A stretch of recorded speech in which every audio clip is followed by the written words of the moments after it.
उत्सव दर्शन शाळा उपक्रम आपले आरोग्य आपल्या हाती. विषय आरोग्याला उपवास आवश्यक आहे. उपवास कसा करावा शरीरासाठी. 18/6/24 मंगळवार. उपवास. उप म्हणजे जवळ, वास म्हणजे सहवास. भगवंताच्या जवळ म्हणजे सानिध्यात राहणे. उपवास शरीरासाठी आवश्यक आहेच. 15 दिवसातून अन्न कमी खाणे किंवा फलाहार करणे. वर्षातून निर्जला एकादशीला अन्नपाणी वर्ज करणे. निराहार निर्जल राहणे. शरीराला आराम देणे.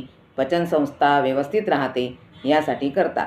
आरोग्यासाठी उपवास शरीराला आवश्यकच आहे. पण आता साखर, रक्तदाब, अशक्तपणा, पित्त यामुळे उपवास होत नाही. म्हणून आपण आहारात बदल म्हणून फराळ करतो.